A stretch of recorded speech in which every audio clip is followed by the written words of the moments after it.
folks, it's Ash here from the Goals and Blues. Hope you're well on this bright and dark Thursday morning. This is a new little thing they're going to bring out whenever these kind of breaking stories happen. I'm going to call it the big topic.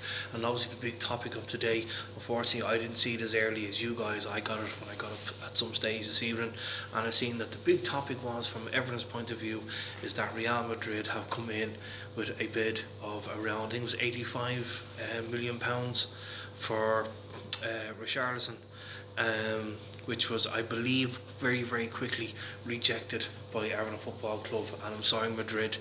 Number one, it's a cheeky little stunt, because obviously with the transfer window closing in a couple of days, it puts pressure on Everton to make a snap decision whether they keep him, whether they sell him, or they go look, even if they want to sell him, to go looking for a bigger fee.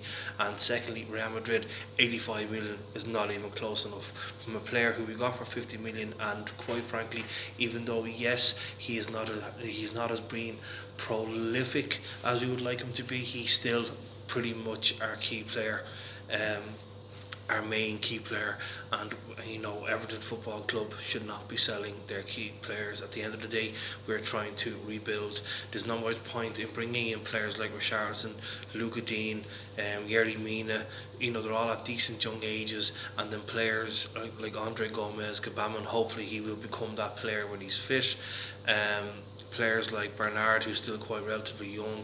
There's not much point to bringing these players in on big wages, big contracts, and then just letting them go the next big thing. So very, very sneaky. 85 million is just not enough. My issue with that is now, because the transfer window, we all know he's an Evertonian at heart. Every single goal, he's thumping the badge, he's kissing the badge.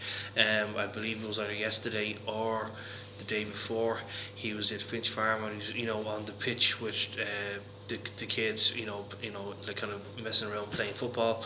So he's big into that. He's big into the club, and I don't think he's ever made any kind of outspoken or quite said that he wants to leave the club. It looks like he really wants to stay, even after Marco Silva left.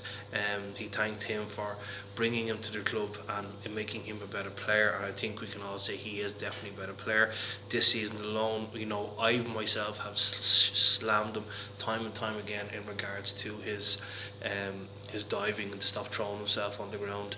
And this season, he seems to have given, even before Carlo Ancelotti came in, he's given himself a bit of a kick, giving him a kick up the backside, maybe to himself or other people who've said it to him, and it seems he has become a better player because of that. Now, the other side of that is, of course, when he does get absolutely mauled over, referees and assistants are kind of looking at us to say, look, we know you have a reputation for going over, and that's what happens.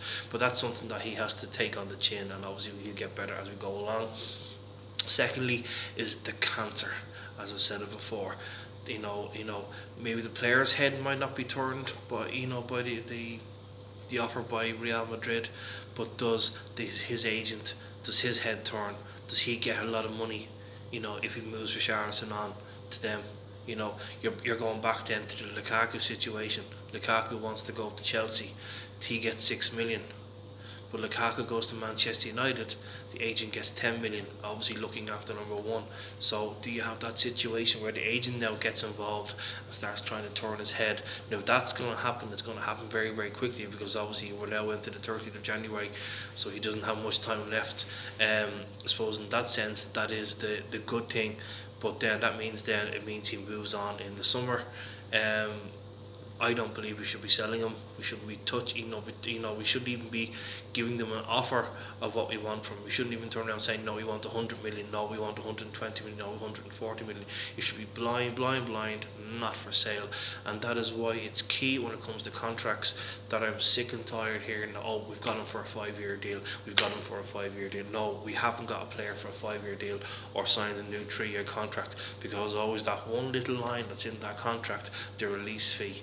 Now, I'm not too sure what Richarlison's contract is, but let's just hope and pray that there's no release fee in that, because obviously now I don't know how restricted Real Madrid are in spending money in regards to the fair play rules, but let's just hope that they don't return between today and tomorrow with another offer. So yeah, there you go. That's the big topic of Wednesday. A bit of a shock to wake up and see on Sky Sports that it has, the offers come in, but thankfully it has been rejected, and hopefully it stays rejected.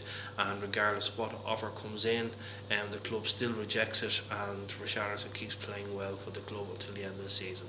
Anyway, this is Ashton from the club. I'll talk to you again, and we'll be back in contact with you in regards to a preview for Saturday's game against Watford. Talk to you later.